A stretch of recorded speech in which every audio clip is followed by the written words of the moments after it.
សួស្តីបងប្អូនអ្នកគ្នាថ្ងៃនេះខ្ញុំណារ៉េដាតាខ្ញុំចង់និយាយអំពីផលល្អនិងផលអាក្រក់ពីការរៀននៅក្នុងស្រុកហើយនិងការរៀននៅក្រៅស្រុកខ្ញុំគឺជាកូនសិស្សដែលរៀននៅអូស្ត្រាលីអញ្ចឹងខ្ញុំគិតថាខ្ញុំអាចនិយាយប្រាប់ពីផលល្អនិងផលអាក្រក់ខ្លះដូចជា Praise the Lord. Damn it តោះទៅជាមួយគ្នាទៅមើលវីដេអូមួយគ្នានេះវីដេអូមិនប្រាប់របស់ខ្ញុំ Shut Let's just go you already inside Okay ខ្ញុំពងដើរនៅមួយប្រទេសខ្ញុំទៅ Sydney អូខេមើលវីដេអូបងប្អូនគ្នាមុននឹងនិយាយខ្ញុំសូមអភ័យទោសចំពោះពេចណាដែលមិនសមរម្យ Restart I'm caught recording right I hope it's not gonna bump Damn it the sun Okay It's recording 1ផលល្អនៃការរៀននៅស្រុកក្រៅមើលនៅពេលដែលយើងរៀននៅស្រុកក្រៅយើងនឹងបានជួបមនុស្សជាច្រើនហើយក៏បានជួបមនុស្សវាប្រភេទខុសៗគ្នាមានល្អមានអាក្រក់មានអីចឹងអាហ្នឹងគឺជាផលល្អផងហើយក៏ជាផលអាក្រក់ដែរហើយយើងក៏អាចរៀនពីវប្បធម៌របស់ស្រុកគេរួមទាំងរៀនពីរបៀបថារៀនរបៀបទំនាក់ទំនងជាមួយមិត្តភ័ក្តិគេជាមួយអ្នកដទៃជាមួយនឹងជនជាតិបរទេសជាមួយអញ្ចឹងសូមទោសបើសិនជាវារៀងញ៉ៃបន្តិចដោយសារខ្ញុំពងនៅលើ train អញ្ចឹងពងនៅលើរថភ្លើងអញ្ចឹងវារៀងញ៉ៃតិចអូខេហ្នឹងគឺជាផលល្អផងហើយក៏ជាផលអាក្រក់ដែរជួបមនុស្សច្រើនហើយជនជាតិគេតោះយើងទៅវីដេអូយើងទៅទី2ទី2គឺវប្បធម៌អូខេ Beverfield វប្បធម៌នៅពេលដែលយើងមករៀននៅស្រុកគេយើងនឹងដឹងពីវប្បធម៌របស់ស្រុកគេហើយយើងនឹងរៀនជាច្រើនពីអ្វីៗជាច្រើនដែលយើងធ្លាប់បានរៀនពីមនុស្សឬមួយក៏ជនបរទេសប៉ុន្តែអាហ្នឹងក៏អាចជាផលល្អជាមួយផលអាក្រក់ដែរផលល្អគឺយើងអាចរៀនអញ្ចឹងហើយយើងមានចំណេះដឹងបន្ថែមផលអាក្រក់វិញគឺអ្វីដែលយើងយល់ថាល្អគេអាចយល់ថាអាក្រក់អ្វីដែលយើងយល់ថាអាក្រក់គេអាចយល់ថាល្អដូចជាឧទាហរណ៍មួយចុះនៅស្រុកយើងនៅស្រុកខ្មែរនៅពេលដែលយើងប៉ះក្បាលគឺចង់និយាយថាវាឆ្លើយណាគឺគេចង់ដូចគេពេលប៉ះក្បាលគឺពាក្យថាប៉ះក្បាលមួយគឺឆ្លើយប៉ុន្តែបើនៅស្រុកគេវិញការប៉ះក្បាលហ្នឹងគឺវាឆ្លើយដែរតែវាឆ្លើយល្មមហើយគេអាចដូចថាយល់ថាវាសមរម្យអត់អីដូចវាខុសគ្នាពីវប្បធម៌មួយទៅវប្បធម៌មួយហ្នឹងហើយដែលអាចវាថាលិបាកនៅក្នុងការទំនាក់ទំនងគ្នាអាហ្នឹងគឺអាចផលល្អមួយផលអាក្រក់ឯនៅពេលដែលយើងរៀនយូរចឹងទៅនៅពេលដែលយើងនៅចឹងយូរទៅចំណេះដឹងរបស់យើងពីវប្បធម៌របស់គេគឺកាន់តែកើនឡើងទៅyep ខ្ញុំឲ្យ tip អ្នកនរគ្នាមួយបើសិនជាគេធ្វើអ្វីហោះដាក់យើងអញ្ចឹងយើងគួរតែប្រាប់គេថាយើងអត់ចូលចិត្តទេដល់ពេលអញ្ចឹងទើបយើងអាចទំនាក់ទំនងគ្នាបានល្អអញ្ចឹងឧទាហរណ៍បើសិនយើងអត់ចង់គេប៉ះក្បាលទេអ្នកគួរតែប្រាប់គេ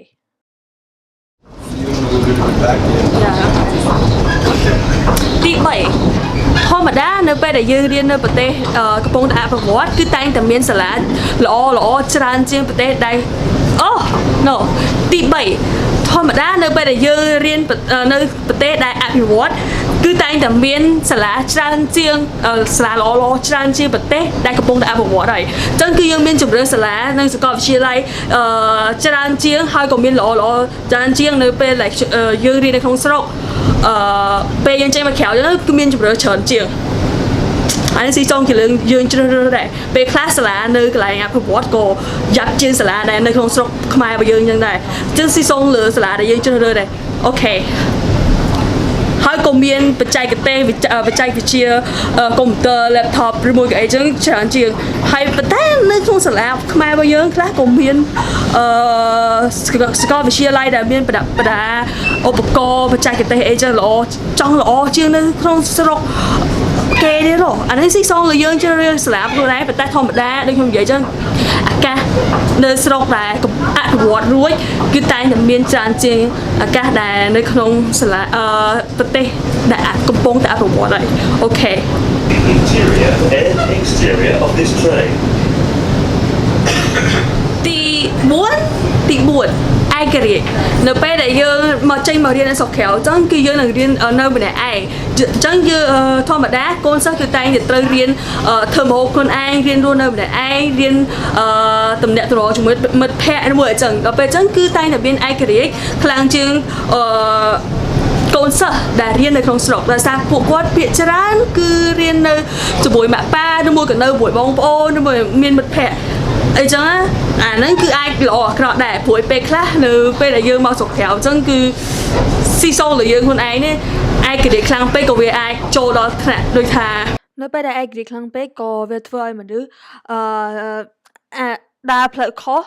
ជួបមិត្តភ័ក្តិមិនល្អអីចឹងដែរហ្នឹងករណីតិចតួចទេពេលខ្លះនៅពេលដែលយើងនៅម្នាក់ឯងខ្លាំងពេកក៏វាមានលក្ខណៈឯកោហើយក៏ដឹកផ្ទះអីចឹងដែរហើយក៏ដឹកស្រុកដែរអញ្ចឹងគឺវាល្អអាក្រក់ទៅតាមនឹងទេទី5ការរស់នៅធម្មតាការរស់នៅប្រទេសអភិវឌ្ឍគឺតែងតែថ្លៃជាងការរស់នៅប្រទេសកំពុងតែអភិវឌ្ឍហើយអញ្ចឹងអ្វីគឺអាចថ្លៃរហូតដល់ថ្នាក់គុណនឹង3ក៏មានដែរហើយច្បាប់របស់គេក៏ខុសពីយើងដែរអញ្ចឹងគឺយើងត្រូវតែសម្របទៅតាមគេសម្របទៅតាមច្បាប់របស់គេអញ្ចឹងស៊ីសងរបស់យើងទេ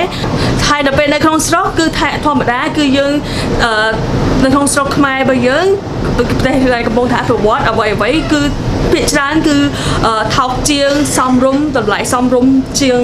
នៅប្រទេសក្រៅនៅប្រទេសគេអញ្ចឹងហើយអូខេហើយថ្លៃសាលាវិញគឺវាអាចចូលទៅដល់លក្ខណៈថា10000 20000 100000អីចឹងបើសិនជាទៅHarvard អីចឹង100000អីចឹងក៏មានដែរអញ្ចឹងគឺស៊ីសងលើយើងសមត្ថភាពយើងបានប៉ុណ្ណាយើងគួរតែជ្រើសរើសថាគួររៀននៅស្រុកក្រៅឬមួយក៏រៀននៅក្នុងប្រទេសរួមគឺស៊ីសងលើយើងជ្រើសរើសយកសាលាទេអូខេទី6ការនិយាយធម្មតាការនិយាយនៅក្នុងស្រុករបស់យើងគឺតែងតែមានលក្ខណៈខុសគ្នាជាមួយនឹងអ្នកនិយាយនៅស្រុកក្រៅចឹងហើយគឺជនបរទេសគឺភាគច្រើនគឺគាត់និយាយលឿនជាងអ្នកពេលដែលយើងនិយាយនៅក្នុងស្រុកចឹងឧមាអង់គ្លេសចឹងពេលនិយាយនៅស្រុកក្រៅគឺវានិយាយលឿនជាងបន្តិចហើយដូច្នេះវាអាចពិបាកស្ដាប់ឬមួយក៏ពិបាកនិយាយឬមួយគេស្ដាប់យើងអត់យល់ហើយ grammar អញ្ចឹងគឺវាអាចថាយើងត្រូវនិយាយឲ្យល្អឲ្យត្រឹមត្រូវបានគេស្ដាប់យល់ verse is what អីចឹងបានគេដូចថាគេយល់ពីយើងហើយបើសិនចង់ដូរមករៀននៅប្រទេសក្រៅអញ្ចឹងគឺយើងត្រូវតែចេះភាសារបស់គេតែម្ដងអូម៉ាយើងចង់ទៅចិនគឺត្រូវចេះចិនអូម៉ាយើងចង់ទៅប្រទេសអង់គ្លេសដែលនិយាយអង់គ្លេសអូស្ត្រាលីអាមេរិកអីចឹងគឺយើងត្រូវតែចេះអង់គ្លេសចឹងហើយអានឹងគឺហើយតែចេះគឺយើងត្រូវតែរៀនឲ្យចេះភាសារបស់គេមុននឹងអាចចេញមករៀននៅស្រុកក្រៅបានទី8អាហារធម្មតានៅពេលដែលយើងចេញមកស្រុកគេអាហារគឺតែងតែខុសគ្នាខុសពីរសជាតិនៅស្រុករបស់យើងចឹងហើយទោះបីជាបំហូបនឹងដូចគ្នាក៏ដោយម្ហូបតែមួយគឺស្លអីហ្នឹងក៏ដោយស្លជូរស្លកកូរអីក៏ដោយក៏នៅពេលដែលយើងចេញមកស្រុកក្រៅក៏អាហារនឹងរសជាតិខុសពីនៅក្នុងស្រុករបស់យើងចឹងដែរអញ្ចឹងគឺយើងអាចមានពេលយើងញ៉ាំចឹងទៅយើងអាចនឹកទៅដល់អាហារនៅក្នុងស្រុករបស់យើងហើយម្យ៉ាងទៀតអាហារក៏មានយើងក៏អាចទៅនេះគឺពេលយើងចេញមកស្រុកក្រៅយើងត្រូវតែញ៉ាំអាហារគេអញ្ចឹងយើងនឹងស្គាល់មុខម្ហូបនិងអាហារថ្មីជាច្រើនអានឹងអាចជាលក្ខណៈល្អហើយក៏អាចជាលក្ខណៈអាក្រក់ដែរស៊ីសងលើយើងទេអូតាំងពីមកនេះមកខ្ញុំចូលចិត្តអាហារឥណ្ឌាដល់កកាលមុនខ្ញុំអត់ដែរញ៉ាំអាហារឥណ្ឌាម្ដងហ្មងអត់ដែរហ្មងពេលឥឡូវតាមមានមិត្តភក្តិឥណ្ឌាច្រើនអញ្ចឹងទៅក៏ខ្ញុំចាប់ដល់ញ៉ាំអាហារឥណ្ឌាហើយខ្ញុំចូលចិត្តអាហារឥណ្ឌាអញ្ចឹងទៅជាពិសេសគឺម្សាឡាយ៉ាទី7បទពិសោធន៍នៅពេលដែលយើងរៀននៅប្រទេសគេប្រទេសផ្សេងគឺវាខុសគ្នាពីបទពិសោធន៍នៃការរស់នៅនិងការសិក្សានៅក្នុងប្រទេសខ្មែរយើងនៅពេលដែលយើងរស់នៅស្រុកគេគឺយើងរៀនចេះនៅការធ្វើដំណើរម្នាក់ឯងត្រូវដាក់កតាដើម្បីកុំឲ្យគេលួចឬមួយក៏ផ្លូវណាយើងត្រូវដើរផ្លូវណាយើងមិនត្រូវដើរព្រោះវាគ្រោះថ្នាក់ឬមួយក៏អីចឹងណាហើយនៅពេលដែលយើងរៀននៅស្រុកគេយើងចេញមកពីប្រទេសយើងឆ្ងាយពីប្រទេសយើងយូរចឹងទៅយើងមានអារម្មណ៍ថាយើងនឹកប្រទេសយើងហើយនៅពេលនោះអ្នកនរគ្នានៅពេលដែលអ្នកនរគ្នាមើលទៅក្នុងប្រទេសខ្លួនឯងទើបអ្នកនរគ្នា យល់អារម្មណ៍ទើបអាចឃើញនៅភាពល្អដែលប្រទេសខ្លួនឯងមានបាននឹកអូខ្ញុំនឹកប្រទេសខ្ញុំណាអូខ្ញុំនឹកស្រុកខ្ញុំណាកាលមុនខ្ញុំធ្វើចេះបានខ្ញុំញ៉ាំអានេះឆ្ងាញ់លើអានេះអត់ឆ្ងាញ់ឬមួយក៏ខ្ញុំអាចទៅដើរលេងមួយមិត្តភក្តិខ្ញុំតែឥឡូវខ្ញុំរវល់ជាមួយកិច្ចការអញ្ចឹងអត់មានពេលទេអាហ្នឹងគឺបទពិសោធន៍មួយហើយបទពិសោធន៍មួយទៀតគឺមិនមែនបទគឺការធ្វើការនៅពេលដែលយើងមកស្រុកចេញមកស្រុកគេអញ្ចឹងគេនឹងឲ្យពេលវេលាយើងខ្លះដើម្បីធ្វើការឧបមាថានៅអូស្ត្រាលីគេឲ្យយើងដូចជា40ម៉ោងដើម្បីធ្វើការក្នុងរយៈពេល2អាទិត្យទី9ការមធ្យោបាយធ្វើដំណើរមធ្យោបាយធ្វើដំណើរនៅប្រទេសគេគឺខុសគ្នាពីប្រទេសខ្មែរយើងប្រទេសខ្មែរយើងគឺភាគច្រើនគឺជិះម៉ូតូឬមួយក៏មានអ្នកបើកឡានជូនអីចឹងឬមួយក៏អីចឹងណាប៉ុន្តែឬមួយក៏មានឡានក្រុងអីចឹងដែរតែនៅប្រទេសក្រៅវិញភាគច្រើនគឺអត់ទេ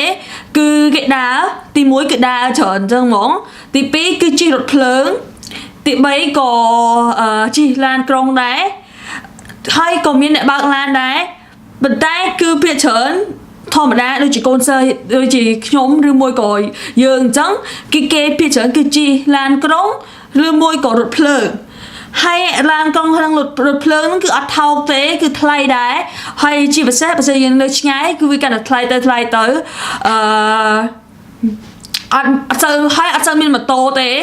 ម៉ូតូមិនដឹងបាត់ទៅដល់ណាហើយឬវាអស់តែម្ដងខ្ញុំមិនដឹងថាវាបាត់ទៅដល់ណាហើយខ្ញុំអានេះខ្ញុំនិយាយចំពោះអូស្ត្រាលីទេគឺខ្ញុំអត់សូវឃើញម៉ូតូទេឃើញមួយមួ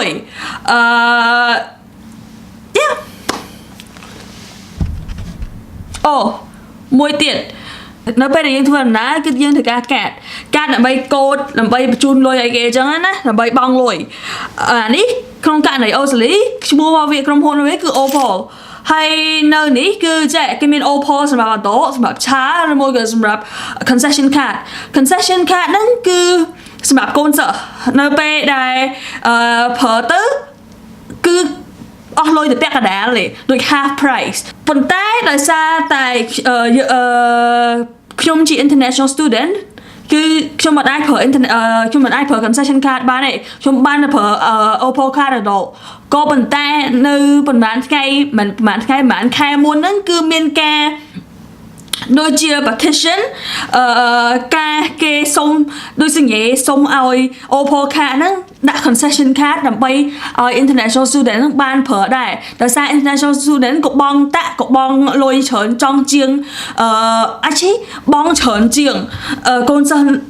ក្នុងស្រុកផងដល់ពេលអញ្ចឹងទៅមិនដឹងថាបាននៅទេអញ្ចឹងនៅពេលបានចាំខ្ញុំប្រាប់អ្នកនរគ្នាឲ្យ update ឲ្យអ្នកនរគ្នាអំពីដឹងព័ត៌មានហ្នឹងអូខេទី10គឺតកតងនៅល្បឿននៃជីវិតនៅពេលដែលយើងចេញមកធ្វើដំណើរចេញមករៀននៅស្រុកក្រៅចេញមករៀននៅប្រទេសគេអញ្ចឹងអ្នកនរគ្នានឹងចាប់ផ្ដើមយល់ថាល្បឿននៃជីវិតវាចាប់ផ្ដើមទៅលឿនទៅឧបមាថាថ្ងៃច័ន្ទអញ្ចឹងមកព្រិចភ្នែកគេដល់ថ្ងៃសៅរ៍ថ្ងៃអាទិត្យហើយវាចេះទៅមុខរហូតហើយពេលអូម៉ៃហើយ assessment អីចឹងគឺភាពនិយាយរួមគឺវាមានភាពមមាញឹកខ្លាំងយើងត្រូវការយកពេលវេលាហ្នឹងមកទំនាក់ទំនងជាមួយមិត្តភក្តិយើងផងយើងត្រូវការយកពេលវេលាហ្នឹងយកមកធ្វើ assessment កិច្ចការដែលសាលាដាក់ឲ្យព្រួយសម្រាប់កូនសិស្សឬមួយ international student គឺគេមិនអាចឲ្យធ្លាក់បានទេបើធ្លាក់គឺវារៀងយ៉ាប់បន្តិចវាតាក់ទងដល់ visa វាតាក់ទងដល់អីផ្សេងទៅទៀតដល់ពេលអញ្ចឹងគឺដូចថាវាមានសម្ពាធខ្លាំងដែរហើយក៏ពេលខ្លះគឺបើសិនជាអត់មានការ organize ពេលវេលាឬមួយក៏អត់មានការគ្រប់គ្រងពេលវេលាបានល្អទេបែងចែកពេលវេលាបានល្អទេគឺយើងអាច stress បានព្រោះវាដូចថាកិច្ចការច្រើនពេកដែរដល់ពេលច្រើនពេកអញ្ចឹងទៅ យើងអត់អាចរកទីកដាលឬមួយកន្លែងកដាលពេលក៏ balance សម្រាប់ឲ្យខ្លួនយើងហ្នឹងដល់ពេលហ្នឹងទៅគឺវាបើសិនជាយើងអត់មានយកពេលវេលាសម្រាប់ខ្លួនឯងអាចចូលដល់ stress អញ្ចឹងដែរអញ្ចឹងអាហ្នឹងគឺផលដូចថាល្អផងអាក្រក់ផងបើសិនជាយើងរៀនចេះការបែងចែកពេលវេលាអញ្ចឹងនោះគឺបានន័យថាយើងបានទទួលផលពីអាហ្នឹងហើយតែបើយើងមិនចេះទេគឺយើងអាចដូចថាមានផលលំបាកបន្តិចអាហ្នឹងគឺចូលដល់ផលអាក្រក់ហើយអញ្ចឹងគឺតាក់ទងជាមួយយើងខ្លួនឯងសម្រាប់តែយើងនឹងទៅផ្លូវមួយណាទេហើយដូចខ្ញុំនិយាយអញ្ចឹងពេលវេលាវាដូចចាប់ដើមមមាញឹកខ្លាំងជួបមនុស្សផ្សេងយើងត្រូវចេះរៀនមើលមនុស្សខ្លួនឯងអូខេ10ចំណុចផលល្អនៃផលអាក្រក់នៃការចេញមករៀននៅស្រុកក្រៅហើយនឹងការរៀននៅក្នុងស្រុកហើយអញ្ចឹងអរគុណអ្នកនរគ្នាដែលបានមើលវីដេអូរហូតដល់ចប់ហើយខ្ញុំសូមទោសពងដែរសម្រាប់អ្នកដែលចាក់រងចាំវីដេអូរបស់ខ្ញុំអត់បានផុសព្រោះអីការពីទឹកមុនគឺ midterm exam week ដល់ពេលយ៉ាងទៅគឺខ្ញុំមានការប្រឡង3មុខហើយរួមទាំង assessment 2ទៀតខ្ញុំអាចបែងចែកពេលវេលាបានល្អវាមិនមែនថាមិនអាចបែងចែកពេលវេលាបានខ្ញុំត្រូវការយកពេលវេលានោះដើម្បីទៅសិក្សាសម្រាប់ការប្រឡងរបស់ខ្ញុំព្រោះខ្ញុំអត់ចង់ឲ្យបន្ទុករបស់ខ្ញុំធ្លាក់អីហ្នឹងទេខ្ញុំចង់ឲ្យវានៅល្អខ្ញុំចង់បាន A HD អញ្ចឹងខ្ញុំត្រូវការពេលវេលាឲ្យវាសមរម្យអញ្ចឹងខ្ញុំអត់បានអាប់ដេត vlog ហើយអញ្ចឹងឲ្យខ្ញុំសូមទោសអញ្ចឹងខ្ញុំក៏បង្កើតវីដេអូមួយហ្នឹងដើម្បីសងអ្នកនរគ្នាវិញខ្ញុំនឹងព្យាយាមផុស 2-3 វីដេអូអាទិត្យហ្នឹងដើម្បីសងអ្នកនរគ្នាវិញអូកុំភ្លេចsubscribe ផងណាអ្នកនរគ្នា subscribe ហើយចុចអាកណ្ដឹងផងណាបើមិនចុចទេអ្នកនរគ្នាមិនអាចឃើញវីដេអូរបស់ខ្ញុំបានទេចុចអូខេ bye bye see you later